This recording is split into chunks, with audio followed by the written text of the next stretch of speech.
सच्ची मनुष्यता क्या है, इसके बारे में पूज्य स्वामी रामसुखदास जी कहते हैं, अपने सुख से सुखी होना और अपने दुख से दुखी होना यह पशुता है, तथा दूसरे के सुख से सुखी होना और दूसरे के दुख से दुखी होना यह मनुष्यता है।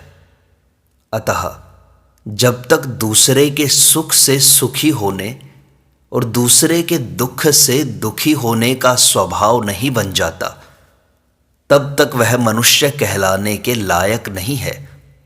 वह आकृति से चाहे मनुष्य दिखाई दे, पर वास्तव में मनुष्य नहीं है।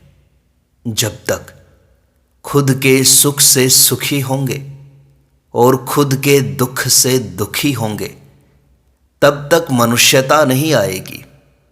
जो अपने सुख के लिए दूसरों की हानि करता है, वह मनुष्य कहलाने लायक नहीं है। मनुष्य वही होता है जो अपने स्वार्थ का त्याग करके दूसरे का हित करे, कम से कम दूसरे का नुकसान न करे। अतः यह शिक्षा ग्रहण करनी है कि हमारे द्वारा किसी को थोड़ा सा भी दुख न हो। दूसरों का दुख कैसे मिटे, इससे भी आगे दूसरों के हित की दृष्टि रखो कि दूसरों का हित कैसे हो। प्राणी मात्र के हित में रत हो जाओ, सर्वभूत हिते रताः। दूसरों का हित कितना करना है, कितना नहीं करना है, इसकी आवश्यकता ही नहीं है। हमारे पास जितनी सामर्थ्य है, जितनी योग्यता है, जितनी सामग्री है, उसी को दूसरों के हित में लगाना है। उतनी ही हमारी जिम्मेवारी है। सबको सुखी बना दें, यह किसी मनुष्य की ताकत नहीं है। यह इतनी कठिन बात है कि दुनिया के सब आदमी मिलकर अगर एक आदमी को भी सुख पहुंचाने की चेष्टा करें, तो भी उसको सुखी नहीं कर सकते। कारण कि उसमें जो धन की, भोगों की, मान की, बड़ाई की, आराम की लालसा है, वह ज्यों ज्यों धन भोग आदि मिलेंगे, त्यों ही त्यों अधिक बढ़ती जाएगी। अधिक से अधिक धन आदि मिलने पर भी वह तृप्त नहीं हो सकता। जब संपूर्ण दुनिया मिलकर भी एक आदमी को सुखी नहीं कर सकती, तो एक आदमी दुनिया के दुख को दूर कैसे करेगा। परंतु दूसरे को सुख कैसे हो, यह भाव सब बना सकते हैं। चाहे वह भाई हो या बहन हो, बालक हो या जवान हो, धनी हो या निर्धन हो, बालक हो या जवान हो, धनी हो या निर्धन हो। सांसारिक चीजों में किसी को अधिकार मिला है, किसी को नहीं मिला है, परंतु हृदय से सबका हित चाहने का अधिकार सबको मिला है। इस अधिकार से कोई भी वंचित नहीं है।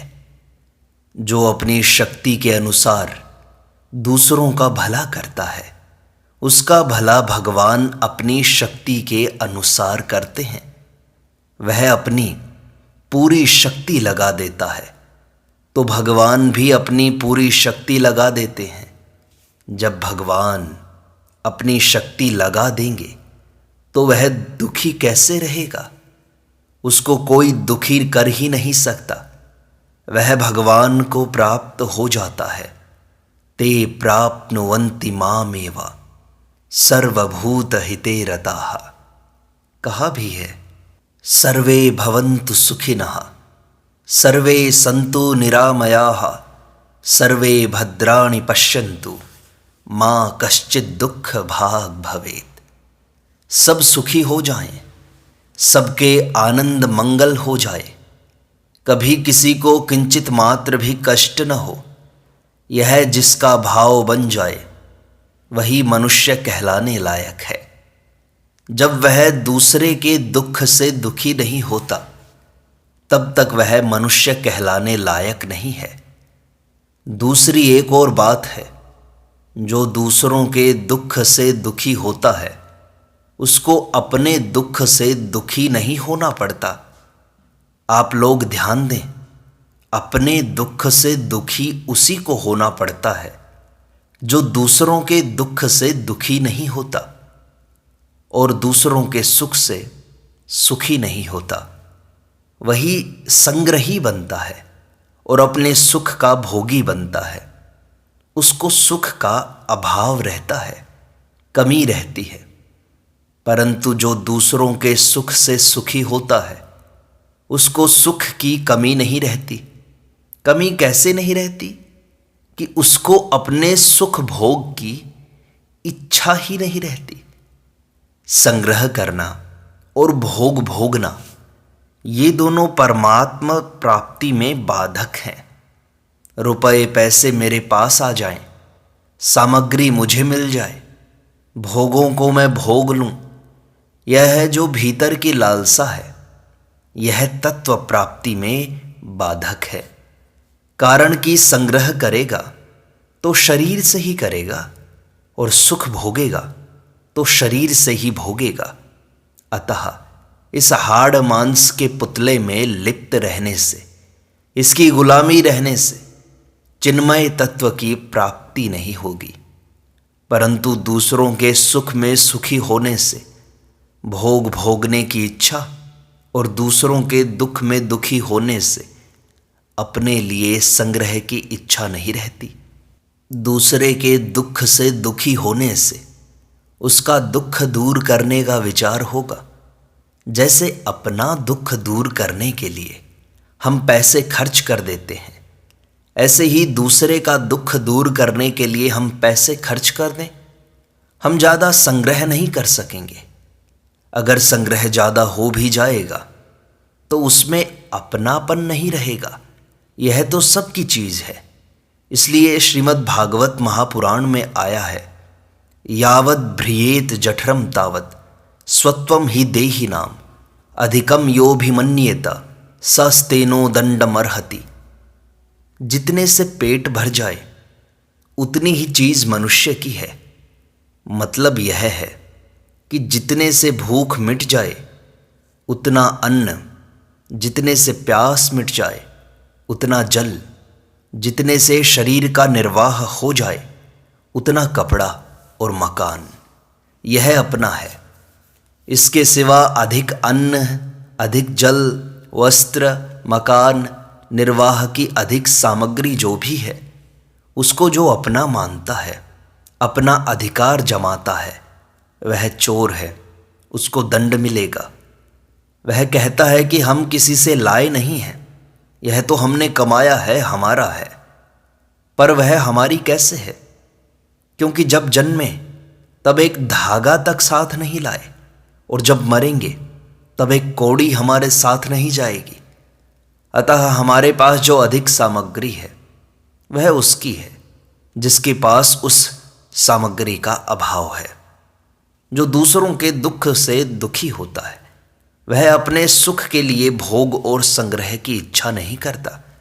उसमें करुणा का, दया का भाव पैदा होता है। करुणा में जो रस है, आनंद है, वह भोगों में नहीं है। यह जो आप संग्रह करते हैं, इसका अर्थ है निर्दयता। भीतर में दया नहीं है। जहां दया होती है वहां अपने सुख के लिए संग्रह नहीं होता। क्यों नहीं होता? क्योंकि उसको ऐसे ही आनंद आता है। संग्रह में जो सुख होता है उसमें राजसी और तामसी पना होता है। दूसरों के सुख में जो सुख होता है वह सुख संग्रह में और भोगों में परिणत नहीं होता। उस सुख में बड़ा भारी आनंद होता है। जिसका दूसरों को सुख पहुंचाने का भाव है वह दूसरों को दुखी देखकर अपने आप सुख भोग ले, ऐसा नहीं हो सकता। पड़ोस में रहने वाले को अन्न न मिले और हम बढ़िया से बढ़िया भोजन बनाकर खाएं, यह अच्छे हृदय वालों से होता नहीं है। उनको भोजन अच्छा ही नहीं लगेगा। परंतु जिनका स्वभाव दूसरों को दुख देने का है, वे दूसरों के दुख से क्या दुखी होंगे? वे तो दूसरों का दुख देखकर सुखी होते हैं। जो अपने सुख के लिए दूसरों को दुखी बना देते हैं, अपने मान के लिए दूसरों का अपमान करते हैं, अपनी प्रशंसा के लिए दूसरों का अपमान करते हैं, अपनी प्रशंसा के लिए दूसरों की निंदा करते हैं, अपने पद के लिए दूसरों को पदच्युत करते हैं, वे मनुष्य कहलाने लायक भी नहीं हैं। मनुष्य तो हैं ही नहीं, वे तो पशु हैं। पशु भी ऐसे निकम्मे कि न सींग है न पूँछ है। जिसके सींग और पूँछ न हो वह भद्दा पशु होता है। उसका ढांचा तो मनुष्य का है, पर स्वभाव पशु का है। पशु पक्षी तो अपने पापों का फल भोग कर शुद्ध होते हैं, पर दूसरों को दुख देने वाले नए नए पाप करके नरकों का रास्ता तैयार करते हैं। अपने सुख से सुखी और अपने दुख से दुखी होना दुष्टता है। नरकों में निवास बेशक हो जाए, पर ऐसे दुष्टों का संग विधाता न दे। नरकों में जितना निवास होगा, जितना नरक भोगेंगे, उतने हमारे पाप कट जाएंगे और हम शुद्ध हो जाएंगे। परंतु ऐसे दुष्टों का संग करने से नए नए नरक भोगने पड़ेंगे। पशु दूसरों को दुख देने पर भी पाप के भागी नहीं बनते, क्योंकि पाप पुण्य का विधान मनुष्य के लिए ही है। पशु पक्षी दुख देते हैं तो अपने खाने के लिए ही देते हैं। वे खा लेंगे तो फिर आपको तंग नहीं करेंगे। अपने सुख भोग के लिए, संग्रह के लिए आपको तंग नहीं करेंगे। परंतु मनुष्य लाखों करोड़ों रुपए कमा लेगा तो भी दूसरों को दुख देगा और दुख देकर अपना धन बढ़ाना चाहेगा, अपना सुख बढ़ाना चाहेगा। अतः वह मनुष्य कहलाने लायक नहीं है। वह तो पशुओं से और नरकों के कीड़ों से भी नीचा है। मनुष्य जीवन मिला है शुद्ध होने के लिए, निर्बल होने के लिए। परंतु जो दूसरों को दुख देते हैं वे पाप कमाते हैं, जिसका नतीजा बहुत भयंकर होगा। जिसके अंतःकरण में दूसरों को सुखी देखकर प्रसन्नता पैदा नहीं होती और दूसरों को दुखी देखकर करुणा पैदा नहीं होती, उसका अंतःकरण मैला होता है। मैला अंतःकरण नरकों में ले जाता है। पशु का अंतःकरण ऐसा मैला नहीं होता। पशु भोग योनि है, कर्म योनि नहीं है। वह अपने सुख के लिए दूसरों को दुख नहीं देता। वह किसी प्राणी को मारकर खा जाता है तो केवल आहार करता है, सुख नहीं भोगता। परंतु मनुष्य शौक से अच्छी अच्छी चीज़ें बनाकर खाता है, उसमें स्वाद का सुख लेता है, तो वह पाप करता है। अतः दूसरों के सुख से सुखी होना और दूसरों के दुख से दुखी होना ही सच्ची मनुष्यता है। मनुष्य मात्र को अपने भीतर हरदम यह भाव रखना चाहिए कि सब सुखी कैसे हों, उनका दुख कैसे मिटे। यही सच्ची मनुष्यता है।